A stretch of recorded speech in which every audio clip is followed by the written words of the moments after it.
And now we are following breaking news out of Spring Valley. Take a look at this. Crews are trying to figure out what caused this fire at a shopping center where they were selling hats right there. Look at the damage done now. Oh, tough to see that. Looks like a hat shop here is one of the victims in this fire. This is the 8300 block of Paradise Valley Road. Fire crews telling us 2 businesses were destroyed overnight. 2 others were damaged. This fire started just before 3 this morning. Took about an hour to knock it down. Again, not clear what caused this. Nobody was hurt in this. The firefighters out there on the CDC, the tape is up there, working together. More information from the scene. As soon as we get those details, we will bring them to you. Tough way to start for those businesses. Right, all those employees who were planning to show up to work today. Obviously, you're going to have to be dealing with that and the cleanup efforts afterwards. Glad you're with us. It is 6 a.m. on this Monday. Hope you had a nice weekend, everyone. I'm Eric Connert. And I'm Netta Irampour. Our weather was nice this weekend. Meteorologist Vanessa Paz keeping an eye on this forecast. I mean, we saw how icy and snowy it is across, most of the country, right? Yeah. I mean, and it looks like those conditions won't let up anytime soon, at least for the next several days. Okay. Not only are they dealing with the snow, ice, and sleet, but once that all passes, we're talking about dangerously cold conditions.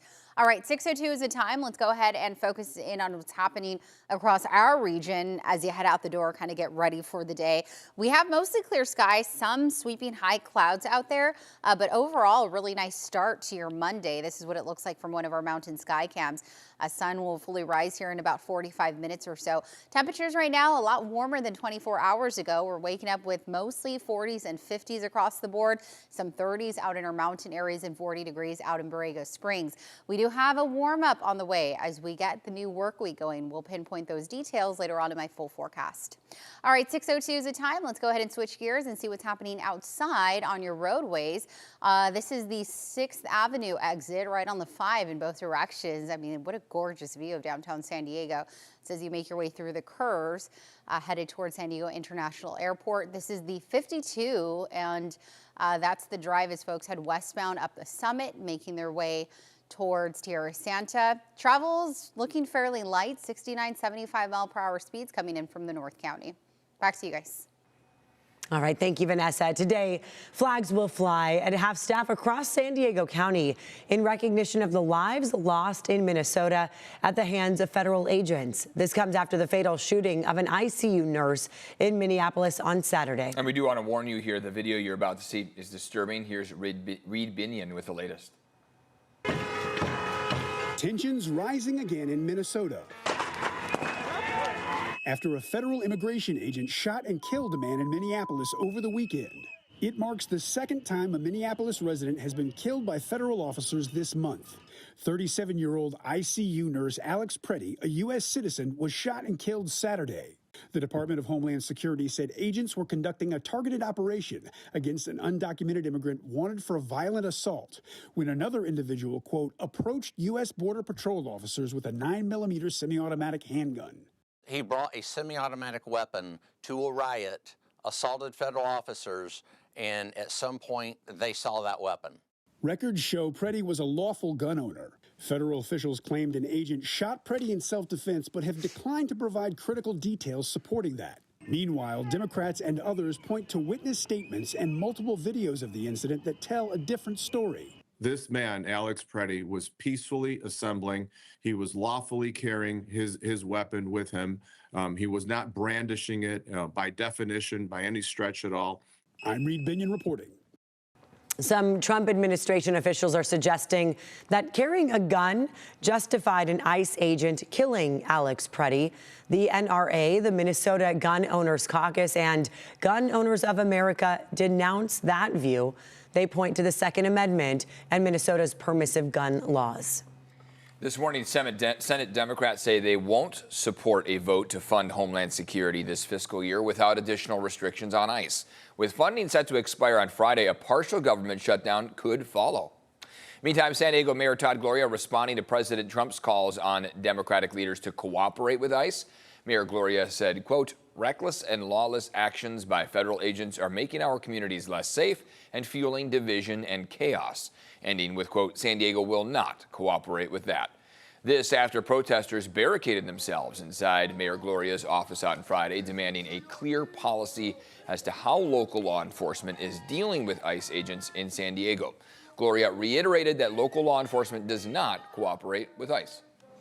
In less than an hour from now, thousands of Kaiser Permanente nurses and healthcare workers across the country, including in San Diego, will be going on strike. They're demanding better pay and safer staffing levels.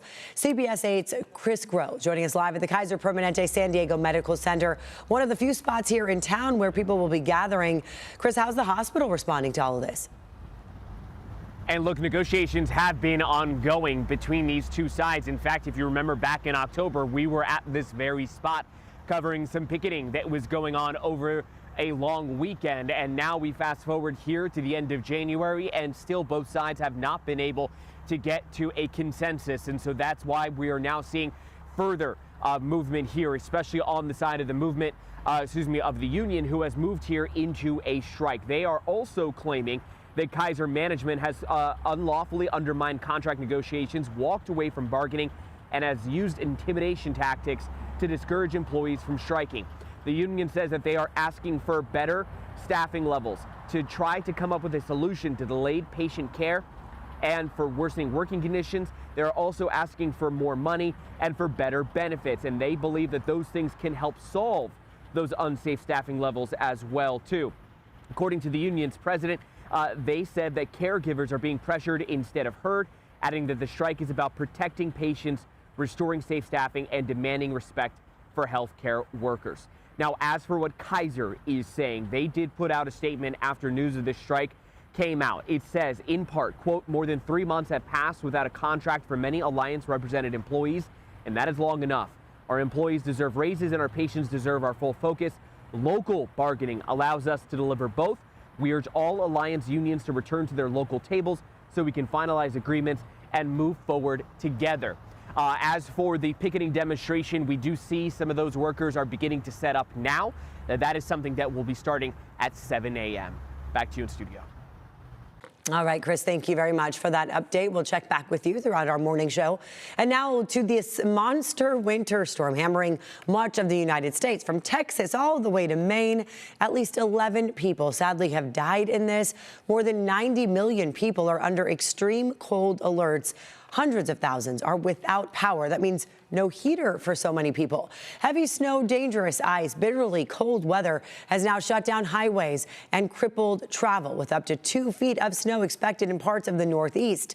We're going to have a live report from Atlanta, Georgia. Yeah, it's affecting much of the South, too. That's coming up in just a few minutes.